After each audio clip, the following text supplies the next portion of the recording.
13th floor.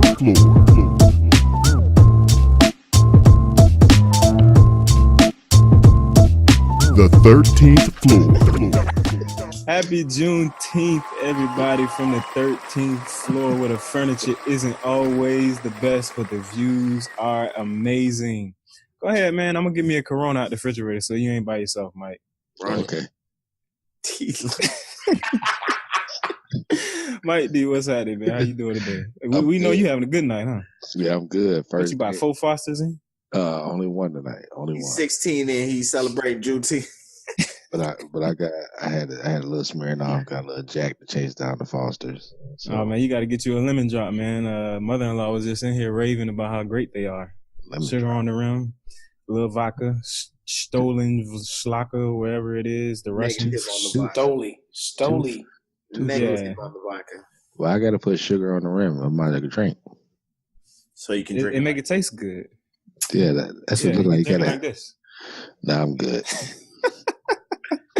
DJ, Barry, be fresh, man. We couldn't do the show without you, baby. What's happening? You know, late but fresh. We here, we ready, a little tired, but always excited. We on the 13th floor. The views is crazy. Y'all know what it is. We only late if we don't show up. Ain't that right, Coach K? Yeah, I don't subscribe to that. Why not, man? It's such a great philosophy. I don't subscribe to that, man. I'm gonna start calling you raccoon though, because the way you're looking right now, you like a raccoon. I can't see your eyes or nothing. You don't even it's crazy.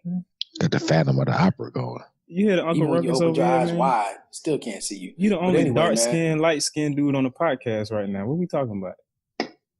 Who, me? Talking about Dark skin, light skin. What is that? I don't understand. We What are we don't talking understand. about right now? We don't understand. See, this is why we didn't know slavery was over, because of this same conversation right here. Hey, you know, it's funny because I definitely educated a few people today about Juneteenth, and I was actually surprised, man. I mean, I guess I shouldn't be because it's not as widely celebrated as it probably should be. But I have my feelings about that as well. I'm going to get you guys' take on it also during the show. But I was at work earlier, man, and one of my installers just had no idea what the holiday entailed, what it was about. So I gave him a little history, you know, started in Texas, even though we was free 2 years before they gave us freedom, quote unquote. You know, that's pretty much the rundown. And then we celebrate it every year, June 19th, because that's the day they gave it to us. But it also, you know, for me, given the times that we lived in, and even, you know, in 1863 or 1865, you get this freedom, but you don't really get it. So it almost casts a shadow over the whole holiday for me. Yeah, I mean, clearly it casts a shadow over the holiday for you. There's a shadow over your whole face. But Y'all like the layup, right? If you don't watch this on YouTube, you should absolutely one time check it out so you can see. It's like Brett, the moderator here, is a witness protection or something. I don't know what's going on, I'm but just trying to do it for the culture, man. Rise 1863. We all about rising. He's running through the Underground Railroad right now. I think people have to understand, though. People have to understand, like, how did the word spread that we were free, right? There's no social media. Most black folks don't have access to a radio. I don't even know what year the radio was invented, but Yeah, I'm about to say, you know, like, newspaper. how is that word spreading? Yep. Right? Newspapers at best. We're not supposed to be able to read. So, I mean, it makes sense to me that it took forever for us to find out that we were free. Yeah, And then, it took 2 years to get there, right? right. No. Grab horsey. People don't believe it. Like, man, you crazy, man. They ain't free. Master ain't tell me I can leave the plantation. You tell me I can go nowhere, so I ain't trusting it. You think he gonna tell you, man? He ain't gonna tell you. Not only that, you know, like some of the stipulations that came along with it. So you have, you know, the masters in the South that would it switched from slave labor to free labor to being paid, quote unquote. Indentured servants. Yeah, going back to the indentured servitude. But you know, you given this emancipation and this freedom, but then it comes on the weight or right on the heels of Jim Crow. You know what I'm saying? Right, that Jim Crow is on the heels of it. So.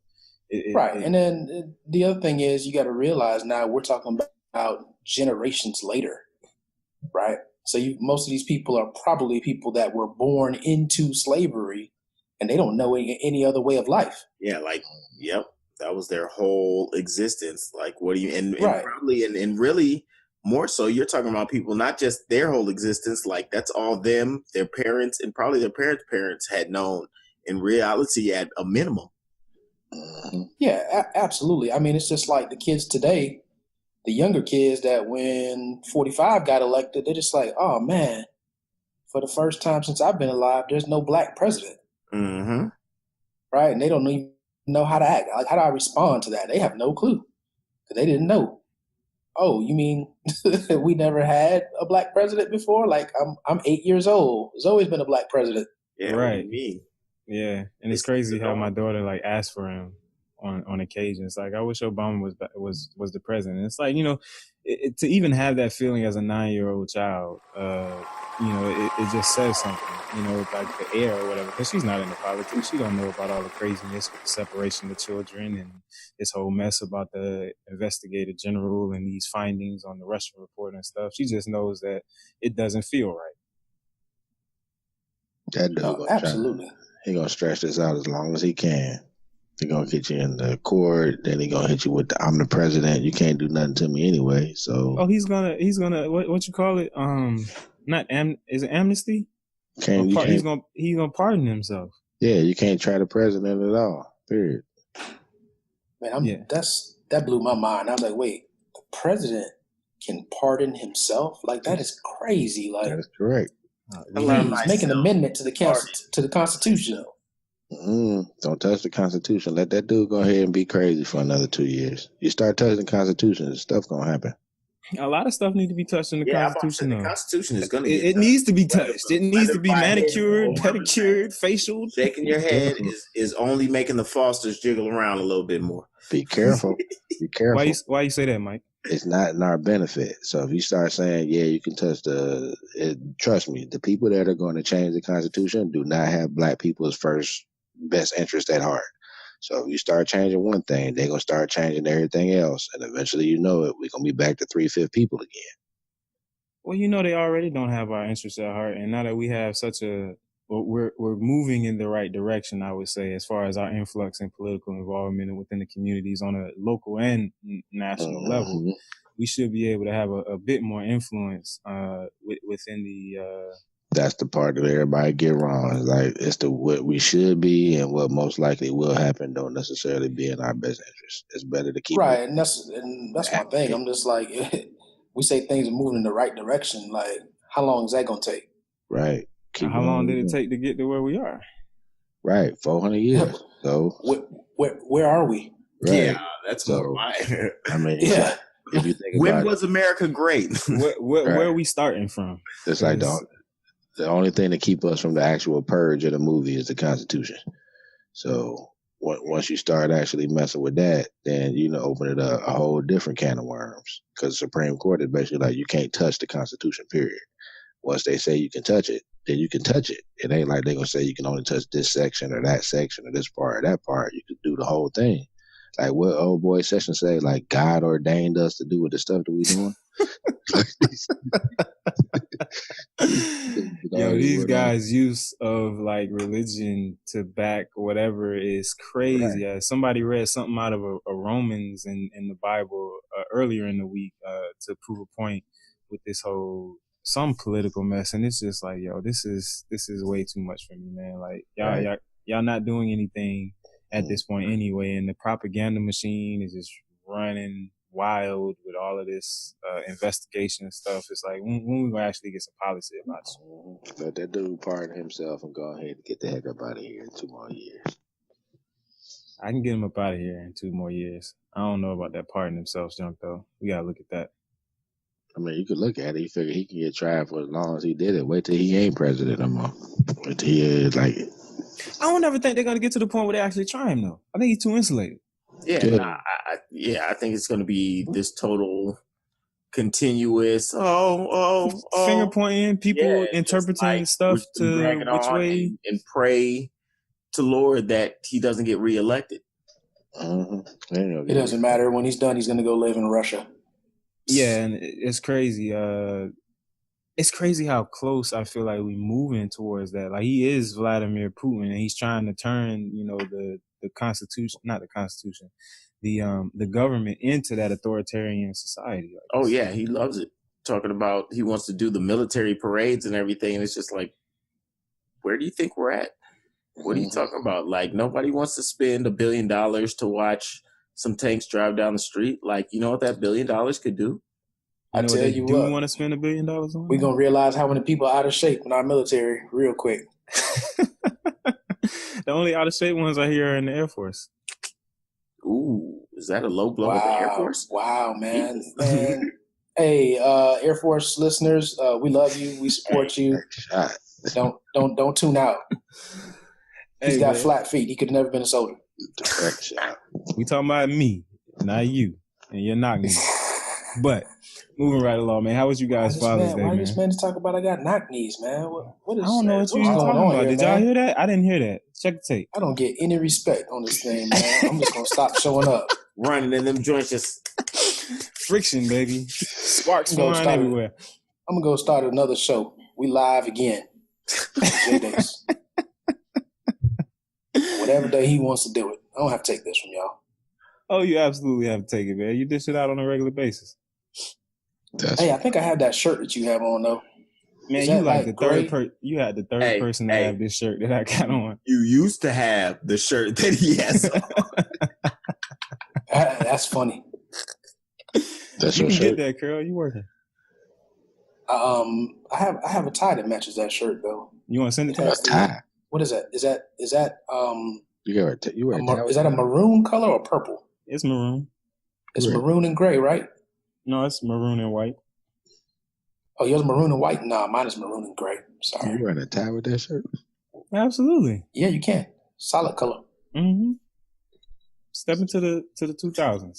I was about to say step boy, into y'all the 90s. Young yipper gappers, boy. Y'all out here. He's still wearing the sport coat First with you don't tuck the your shirt in. I can't do now that. you're telling me you're wearing ties with checker shirts? Whoa. I need me some black licorice stack. You got the short. Licorice. You got the short pants too. Short. Oh, he's talking about like LeBron. You wear the no, short I would pants not too. wear short pantsuit. It's only so far I'm gonna take my fashion, and that just no. That's why LeBron lost in the final. That's why he got swept, because he keep coming out there with that crazy clothes on. Hey, fresh. If you had to dress like, I ain't got nothing wrong with his fashion forward. Fresh would absolutely do it. I'm about to say, yo, if I was rock solid and you know the eye of the world, he ain't pay for none of them clothes. He probably caught a check for wearing them clothes. would you wear the short pants? He's raising boys. I ain't got no problem. Men. Fresh would absolutely do it. He's raising got men. no problem with no short pants. When I'm collecting 500,000, you got a problem with short pants? Really, for 500,000? I don't know. Hey, listen. Don't let Fresh fool you. Fresh will do it next week if he finds it. I don't know if I can do the short pants. I ain't got no problem. You'll see him DJing an event. You'll see him DJing a formal event in his short suit. Wow. Ready to go. All right, you got ready. You got to pick one. So you got to wear one. Is it LeBron short pants, dress like Russell Westbrook, or I'm Russell Westbrook all day, or dress like Cam Newton? I don't know how Cam be pretty sharp though. Yeah, he wears button down suits. Russell can get into some extremely tight things that I'm not a tight dude. Like I'm not. But again, like I said, however, if I was like fit, eight pack and rock solid and all of that, yo, hey, I listen, wouldn't have no problem wearing no tight crap. Russell, I'm like, yeah, Russell does not have regular size black man thighs. There's no way. There's no way. What do you mean? Listen, I cannot wear slim pants, skinny pants, none of that. Because as soon as I get to my thighs, it's over. I feel so weird and awkward. It is over. Look like, yeah. It is hard, actually, because I run into that situation all the time. Because I like to wear. I'm telling you, that's what it is. It's always the thighs. Like our thighs are not like the non-black people thighs. You wear Cam's hats. Cam hat, negative. Like church hat. I'm good. He be rocking hats like a. I thought he had a Pharrell joint. Yeah. He be rocking no, man, he rocks church hats. Church. He had the water buffalo hat from the Flintstones or something with the peds on it, with the slippers. That's the Pharrell hat. Oh, for real? That with he had on Yeah. like black leggings or something with that one time. Hey, but listen. Let me bring this back because we're going too far. Speaking of church. I'm sorry. Speaking of church hats. Go ahead. I'm tipping my hat to you, Brett. Speaking of church hats, that's the transition. What are we talking about? Church hats for? Speaking of church hats, man, you know what? I really want to talk about the conversation that you guys had with the role of the black church or the role of the church in the black community. However, I don't think it'll be fair to have it without the guest that Carol referenced, and we have yet to find that person. I do, however, want to get on the subject more so of spirituality, not so much the church. Carol, do you meditate? I guess to some degree, form, shape. I'm trying to get closer to it. So I'm trying to get to it too. And reason I say that is because when you start watching things like the Ray Hagans of the world and looking at all these metaphysics professors and teachers, that conversation in itself is a little interesting because one guy I was watching that he made it seem, and I believe him, that this whole metaphysics concept that was created, I believe, by Aristotle or Plato or one of those old school Greek philosophers, was created out of them not understanding what is typically natural for us. And when I look at a lot of the women that I'm surrounded by, and I'm talking about my lady and her family, it's mind-boggling how spiritually connected they are to like the world. And I mean, from like seeing things to out-of-body experiences to me and my mother-in-law was just talking about her and how she's come to be able to meditate, to turn her mind off. And she knows or is comfortable with like not being who she kind of is, so to speak. I don't know. It's beyond my level of understanding at this point. But I do believe that on this journey, and I believe that us as a people should walk in this journey because it's a natural state for us. And I think the more we learn about it, the more strength we'll derive from it because I believe it comes from our descendants. Yeah, you can absolutely create what you want. You just gotta focus on it. So I don't even have it with me. Like I got a rock. I saw the movie called The Secret. It was all about like the law of attraction and that what you think about, you attract towards you. So as long as you're thinking about positive things, you attract positive things to you. At first I'm like, man, this is crap. And that's when we were getting ready to buy our first house. It was like, all right, you know what? I'm going to test it. And it's a part in there where they literally have like a guy talking about he's got a gratitude rock. It's like every time you grab the rock, you say what you're thankful for, you visualize yourself or whatever you want your dream to be, whenever you want it to happen. And eventually the universe starts to align things up. And every time that I have ever tried that rock since I learned about it, it has absolutely never failed. And I got keys over here on the counter to prove it. So I think The Secret was also my first real introduction. Like, of course, most people have heard and you know, kind of know about meditating, but I think The Secret was really my first introduction to the power of the mind and trying to align things in the universe and get have that understanding that you really can create what the life and things that you want. But I recall initially first, you know, being introduced to it, kind of having the same shocking reaction to it.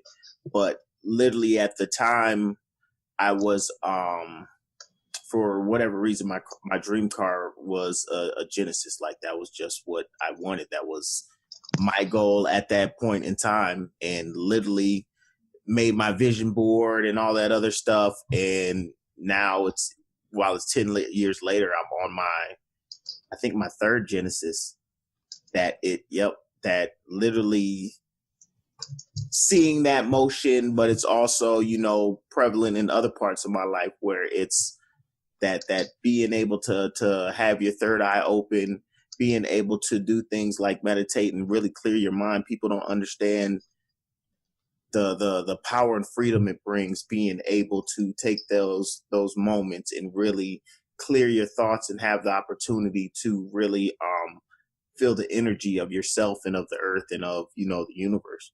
It's definitely a powerful presence.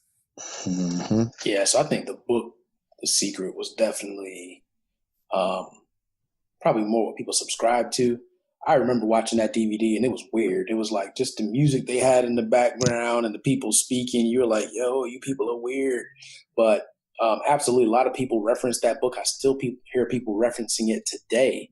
But to talk about the meditation, I don't think that it's any coincidence that there is so much noise pushed into our lives and there's so much distraction. When you look at social media, TV, so many different things. I mean, even cell phones with their frequencies, and like we all operate on a frequency, and all these things carry a frequency. And I think it's almost like it's designed to make sure we don't get that chance to really be able to push out all the noise and just hear ourselves. 100%. That's why TV, social media, phones, all of that stuff is there, and subliminally as well, pushing messages and things into your face. It's it's only gotten stronger over time, and they've only gotten more intelligent. That's why you can talk to your friends in a room about Skittles, and then all of a sudden you're going to see an ad for Skittles on your Facebook page the next day.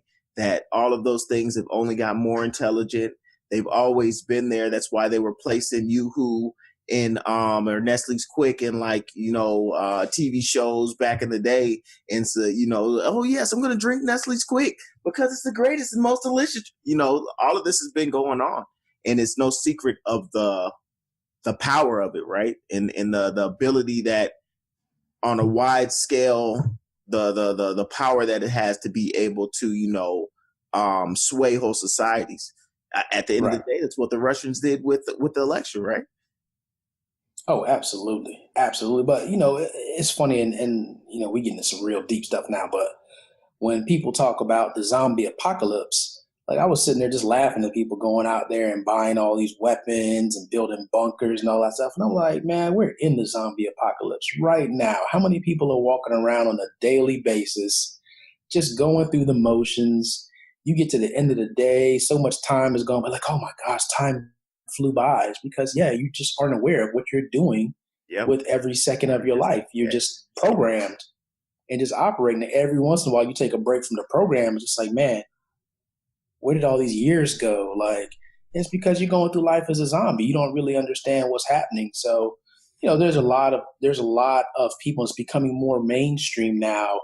Even other podcasts that I listen to about self-development.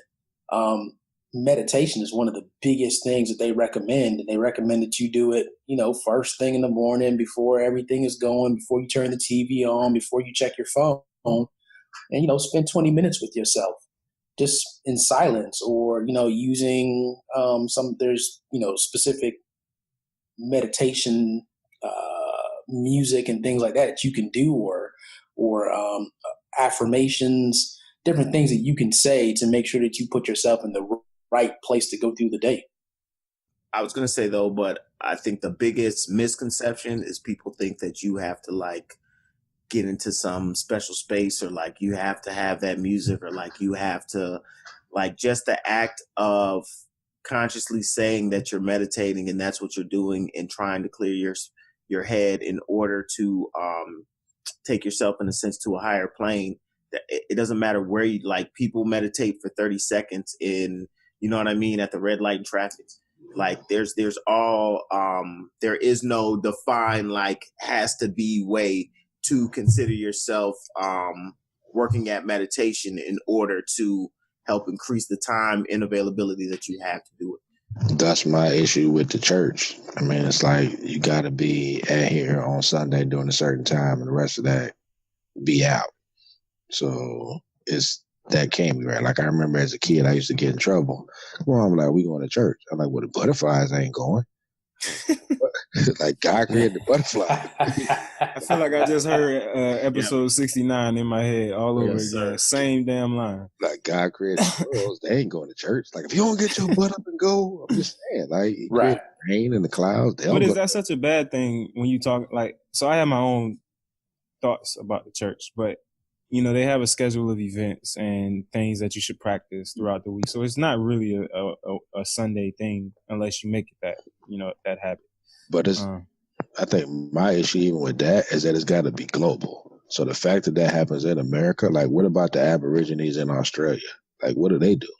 And it's not like saying like they're lesser people. Like what are those people that live in the bush of Africa? What are they doing? And they're not doing it, but they are more peaceful than folks that go to church. So for you to tell me that I got to go to church on Sunday, Bible study on Tuesday, like that's a concept of time that I got to show up with a schedule of events to do stuff. But if it's not working for every human being, then how can you tell me that what you're doing is more better than what they're doing? And it's not a thing that includes everything that you say God created. So within the Bible it says God created heaven and earth. Heaven and earth ain't doing nothing on Sunday except for being heaven and earth. So it comes down to more so religion part than the spiritual part. And like I think about even stuff with like my mom's, like I grew up in the church, like I was on Bible Baptist team and having the competitions between which Bible verse, and they give you a verse and you got to recite it. Like that whole thing, it just didn't fit because it didn't apply to everything that I had to go through in life. And it wasn't until kind of I went to Islam and kind of went through a whole spiritual journey that I realized that it's more to a rhythm of the universe that happens regardless of the day of the week, because everything is happening 24/7, 365 and whatever days a year. I can't wait till Sunday to get what I need. I need it right now. It's 2:00 in the morning. I'm at the club. I need to be able to get home because I've been sipping on Foster's. So, Wow. no, but it's like you got to be able to get yourself back right. And back right is, all right, focusing on what you are, focusing on who you are, what you believe, like realizing that, I shouldn't have done what I've done. I don't need to go to a pastor to talk to the deacon, to talk to the trustee, to go through the whole process of getting my sins forgiven on Sunday. I need to forgive him Friday at 3 a.m. So you just gave me a whole lot, Mike. And I know that's kind of part of the conversation that I would love to have a member of the church to discuss, but that's kind of it for me too. I think with the way that religion, when you go on that spiritual journey, right, and you mature along that, it's different teachings. And so the Bible or the Christian church or whatever, to me, from what I've experienced, it just doesn't teach the ways of the world in the manner that they kind of actually are, what actually subscribes to me. And I think that's where the road kind of, goes the other way. Because for some people, it's everything and that's all they need. But I think when you experience a little bit more, you open your mind a little bit more, and then you start asking certain questions, I think you find yourself, because it sounds like I have 4 believers in the universe on the podcast. I already know Carol's for sure. But I mean, even the way you talk fresh, you know what I'm saying? So having gone through those, that journey and asked certain questions, like that'll lead you down a whole nother path. But the way that certain things are taught in the church by other people, it just doesn't breathe that. It doesn't breathe that method of thinking. It makes you more subservient, or religion is more of a crutch than anything else. And that's been my biggest kind of issue as I've come into this kind of understanding. Like I've been in meetings with pastors and they call everybody in their congregation sheep. Like they're the shepherd. So it's like, don't take my sheep. Like sheep, man, they just don't do nothing but wait for you to let them out the gate and go eat and come back in. Like they're not thinking for themselves. They're dependent on you for where they're supposed to go. And I think of the people within the church. Like I think of those that are deep within, I will only say the Baptist religion that I know of. They depend on pastor to guide them. So therefore, as pastor says this, pastor says that, pastor did a great job on Sunday, pastor you this, pastor you that. Like everything that comes out of their mouth is what this pastor gonna have us do, where pastor gonna have us go. Pastor said this on Sunday that was right on time. It's like they're coming to Sunday to hear his word, to let that word guide them through their week versus thinking of their own and thinking this is what I need, having a direct conversation with God to where God is guiding you. So you're putting God's word into a human being. And in most cases, I won't say in most cases. I'm gonna say, wow. I knew you were going like, geez, most really? It is a small amount of cases. I'll even go the opposite. Pastor got issues on his own. So once things come out about what Pastor doing with whoever and how Pastor doing it, Pastor need to be a little quiet on Sunday. Man, the funny thing though is I will say most cases though, in all actuality, in the sense of, and look, it doesn't have to be like some crazy like he's sleeping with chicks in the church, but everybody has, you know, things that are not aligned 100% with, you know, what allegedly the Bible teachings are, right? Like I just find it hard to believe that there are, you know, the vast majority of them living these pristine, crystal clean, you know, lives where it's like, really, I don't have any, you know, negative thoughts. I don't, you know, nothing. Everything's by the book. I think everybody always has some type of, you know, whether it's I took gum from something or, you know, and that's the thing that the more religious and higher up you are, right, the more those little minuscule things of just like, oh, you took such and such candy or you took whatever, that it's like, no, now that weight is actually more because you're supposed to be at such a higher level of understanding in execution, right? So I actually am with Mike on feeling like, you know, that's my hardest thing with religion, right? Is I'm spiritual, but I just can't see without it being just some universal, everybody is this way. It's hard for me to be able to say, well, why is that better than that? And why are they over there? But why can you tell me when the dude who just said last week, it turns out he was sleeping with little boys? You know what I mean? That it's just like the stuff that goes on is just like, I have a tough time agreeing and feeling. But at the same time, I will say I do understand the point of religion. You know, I understand that, you know, us in this room, us on this podcast, we are the exception, not the rule, right? Most people are not as driven as us. Most people are not as seeking and looking past the just general, hey, go to school, get a job, work that job for 50 years, and then hang out at the old people home.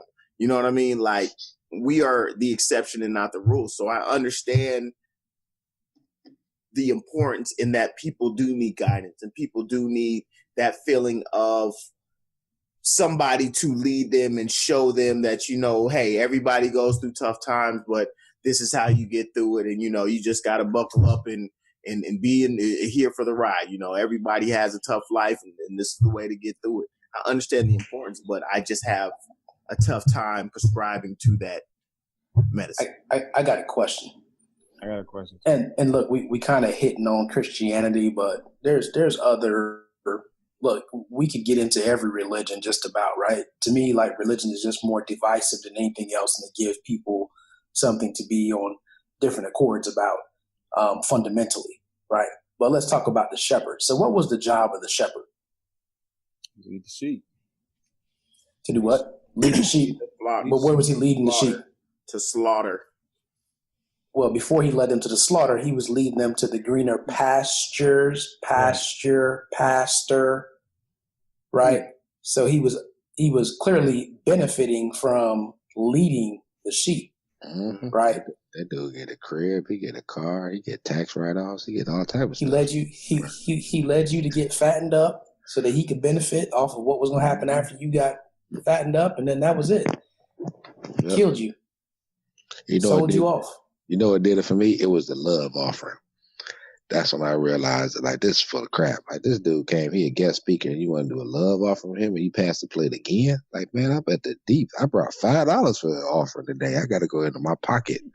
And I would see, like, people just start scrounging up, and, like, the love offering would have, like, nickels, pennies, coins. Like, really? Like, how much money? Yeah.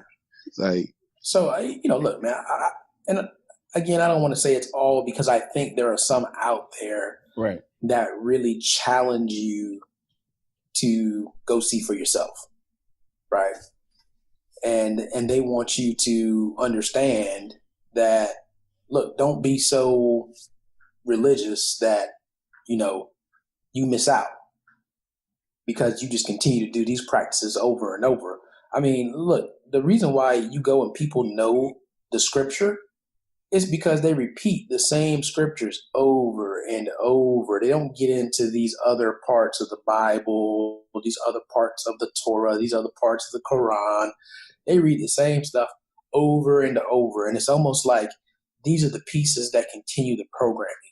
Mm-hmm. That if you, for yourself, don't go look and go further, then you don't start to ask questions.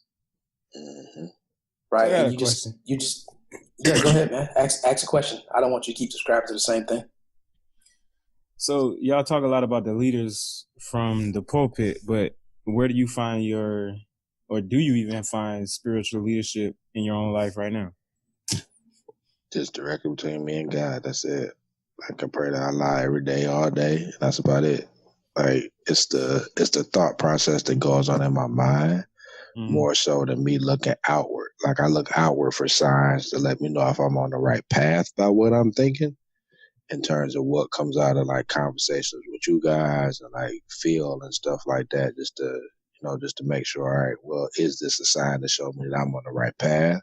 But my direct conversation is between me and God, and I listen to my inner voice, because I realize that is the God that's within me, guiding me along the path. That's your gut. That's your instinct. That's all of that. And if you ignore that, regardless of what outside don't know, like, that's the only thing that's with you 24/7. Your dreams are a part of guiding you on what you're doing. Your thought process is all guiding you in your path. And if you ignore it, you're ignoring the rhythm that you have with the universe. And you're going to end up in some negative stuff to begin with, because you ain't paying attention. So you got to pay attention. And that's the only thing. Any other man cannot tell you what, any other woman cannot tell you what you experience in your thought processes and the quietude of your own self in the middle of the night. They just can't. And I get into it with my mom all the time. Like, my mom, like, I don't know what God you pray to. The same one that you do. Like, what the heck does that mean? But see, like, that's the thing that furthers me to distance myself from religion, because it's how can you say that? You know what I mean? Like, how are you the religious person, and what do you mean that because I don't come to your church at 11 on Sundays that I can't speak to the same Jesus? Really? Yep. Is that how it's going down? But I mean, you hit the nail on the head that I don't have a direct source, but it's about being spiritual and feeling the energy of the universe, noticing things, keeping, that third eye open, seeing the signs, paying attention to the signs, and being able to, there's a lot of self-dialogue, a lot of, re-diagnosis, I guess, of, you know what I mean? You play a lot of things back in your head and are able to catch, like, oh, I remember 6 months ago that happened, and it made me feel that, this wasn't going to be there anymore. And sure enough, 6 months later, you're able to go ahead and, correlate all of those different energies and understand better. But it's another source I have found, though, is I have, while I'm not an avid reader, the Tao Te Ching. So like the original Buddhist teachings. And they're just really, it's not as religious as it is supposed to be, just general teachings for a happy life, I believe, or something like that is how it's described. But it's a great source for better understanding of, just general ways to lead a good and happy life, doing things like not being vindictive and knowing how to be present in the moment and not be in the past or in the future, to really enjoy the moments that you are in and understand that you are where you are supposed to be at every moment, and not get into the spaces where you get caught dwelling or assuming or thinking or wishing, and like understand, like right now we're on the podcast, baby. This is where we're supposed to be. There is nothing else that's supposed to be happening. What we're discussing and talking about is the energy that we need to and things that we need to discuss, because this right now is going to impact us 3 days, 6 days, months later. Not just us. This conversation is somehow going to resonate with the universe, and be able to touch people, all over. Absolutely. So it's funny that, Mike, you mentioned, asking questions and questioning things and actually speaking to the God in you, right? Mm-hmm. So I had posted a Facebook post one time, and it said, what if you praying was actually you giving affirmation to the God within you that was going to manifest what it is that you wanted? I don't understand why that's such a hard concept for people to grab. Oh my gosh, man. People went crazy. I had one person say, don't question God. Mm-hmm. And I said, hold understand on. it. I said, hold on. Don't question God. Matthew 7, chapter 7 says, ask and it should be given you. Seek and ye shall find. Knock and that should be opened unto you. So what were they talking about? It's right there in the Bible, but you telling me not to question God. And I think that's the problem, is that people have allowed religious practices, right, or things that have been pushed on them to interrupt that spiritual connection where you use the God that was in you, right? They said that we are all able to create in the same manner, but we've now handicapped it and suppressed it based on we're going to seek out somebody else to make it happen for us. Mm-hmm. Agreed. Yeah, I'm gonna leave that right there, ladies and gentlemen. We want to, I want to encourage everybody listening to this podcast to jump on that spiritual journey. Find the God within you, whatever that looks like. But find that God within you, man. Get that spiritual strength. Meditate, whatever works. I don't know if I'm ever really I gotta practice, because I can't like turn my head off, like it's like yes. You have to not be hard on yourself. People get caught up in assuming that they're going to be like Ace Ventura and all of a sudden get on this higher plane and go on like this ride where they're like in the Andes Mountains, and it's some type of adventure like that. It starts in small doses, and just the act of working on clearing your mind and looking to bring yourself back to, as you're wondering, as you start to think about the growth, no, I need to come back to center. As you start to think about the 30 things that you got going on back to work, just working on, nope, I need to bring myself back to center. And just the steps of working on doing that over time, then you get to where you can get to that, okay, I am in that meditative state and I am in, kind of that zone. But it's about not getting too hard on yourself. And I actually heard Angie Martinez talking about this as far as getting too hard on yourself. She was talking in the interview with J. Cole, actually, because they were talking about meditating. And she was saying that she got frustrated doing it and that she wouldn't do it as much because she felt like she wasn't successful at it. She wasn't good at it. Mm-hmm. And he was making the point that you have to get pushed past that and understand, like, you're not, it's like doing anything. You're not going to be a guru at it the first time that you do it. It's about creating the practice and getting the repetition into your life in order to expand on it. And that's why I was saying it doesn't take a 5, 10, 20-minute session for you to be able to say that you meditate. Like, people will literally meditate for 30 to 50 seconds, just, being able to, okay, right now, even I'm at the bus stop, I'm going to shut out everything and kind of refocus and get back into my zone. I miss your bus. Meditation 101 brought to you. No, but yeah, and a lot of people say the gateway is to focus your attention on your own breath. Yes. Because when you're doing that, now all of a sudden you're tuning everything else out, and there's levels to it. You know what I mean? As Fresh says, you're not going to go to the deepest level immediately, but as you constantly strip away the layers, it becomes easier for you to get into that zone. So as I said, I don't practice it regularly, but my meditation time is when I'm taking a shower. Mm-hmm. Because that's usually uninterrupted time. I get the water, which is nature that kind of, isolates and pushes everything else out. And there it is. So, you got to give it. And Brett was saying, find out, the God in you. Just start asking the questions that you've always wanted to ask. Mm-hmm. Do your research. There's a whole metaphysical section in the bookstore that you can go to, the library, online. There are just so many resources. So just take that first step. It's the biggest thing, and find out. You may discover things about yourself that you never knew, and discover a new you. And I think that's what it's all about. Mm-hmm. It was a book that I read, actually two. One was called The Miracle of Water, and the other one was called The Science of Breath. And The Miracle of Water was talking about like how literally like the water cleanses you and how you should take it through like your nose to clear out. Like literally it gives you a whole different perspective on kind of what you should do with water. And then The Breath was talking about how people that are like from Africa and like Middle East, how they look at Americans like, you all don't know how to breathe. Like it's almost to a point like we gotta say like, why are you breathing like that?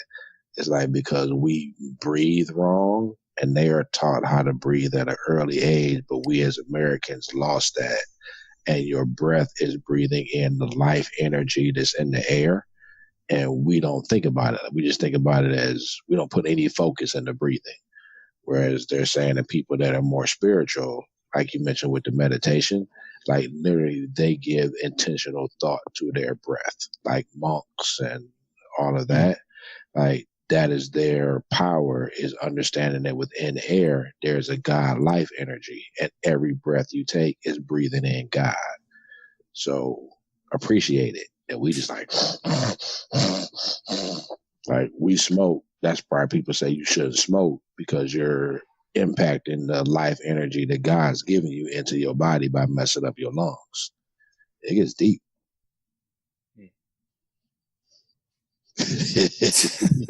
That's like, because I feel like I got so much homework now, man. And I think the listeners, if you listening, you got some too. You got to work on how I'm breathing and be more intentional about how I'm breathing. You got to get in tune with the God in you.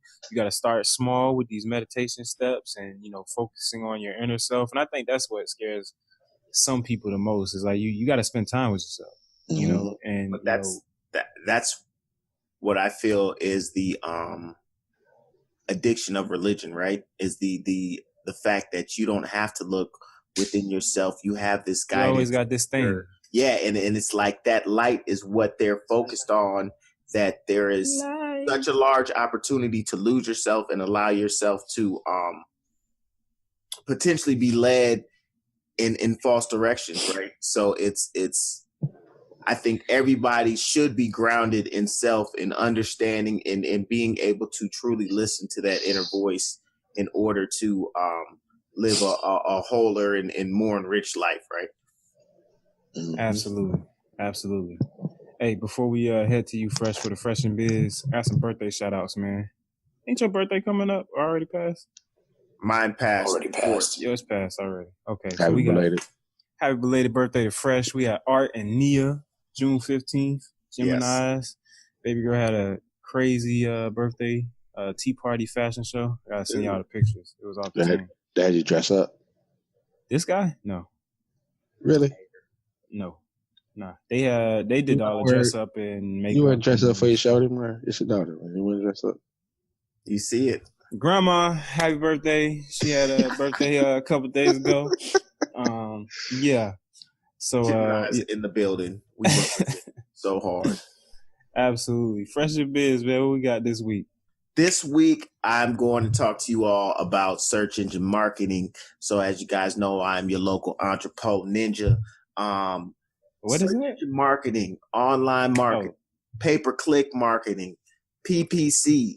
Is this different from SEO, search? That is different from SEO. Today, we are talking about SEM, search engine marketing.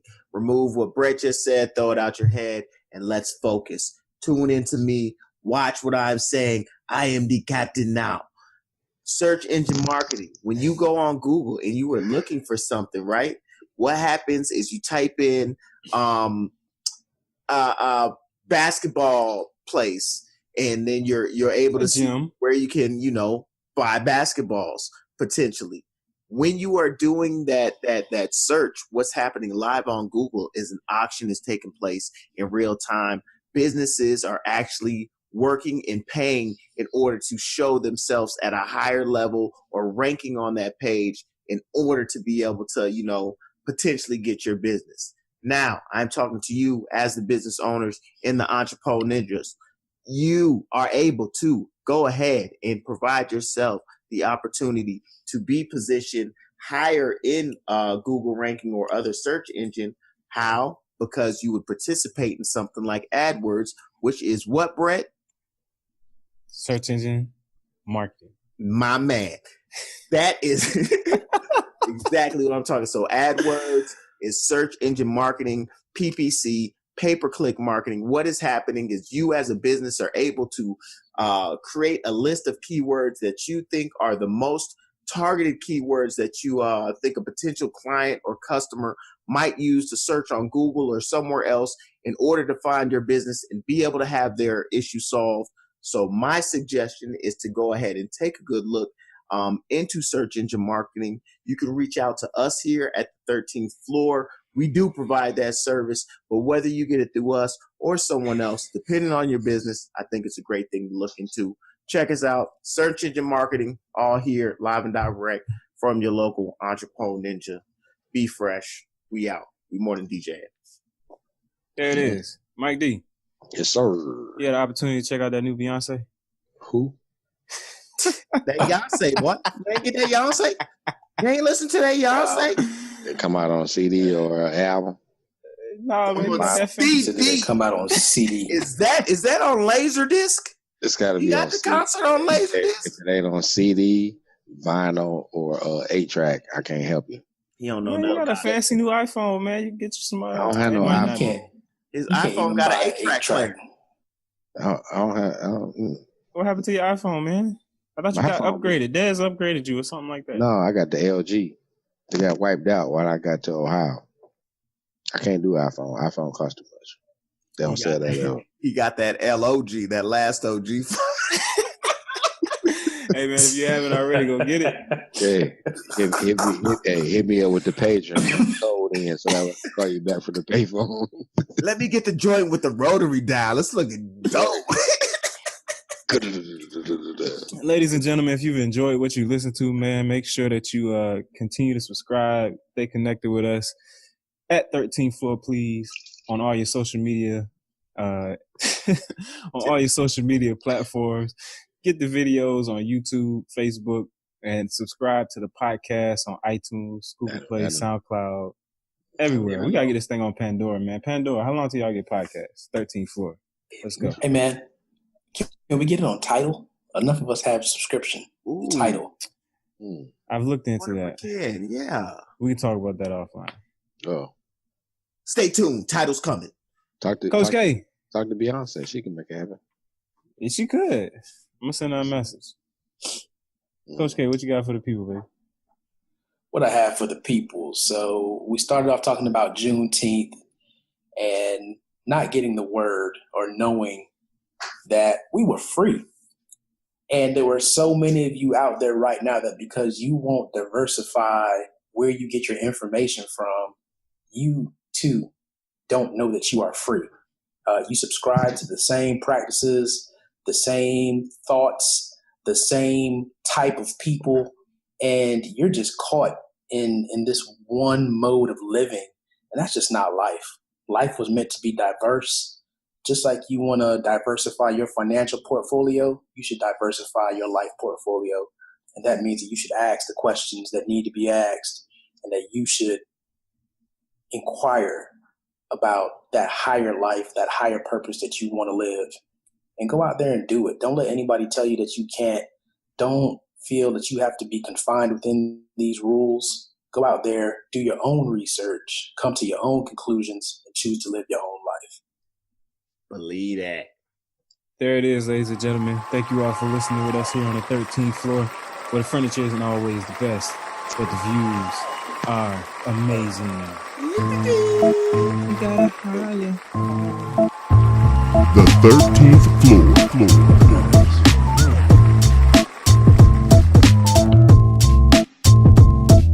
The 13th floor.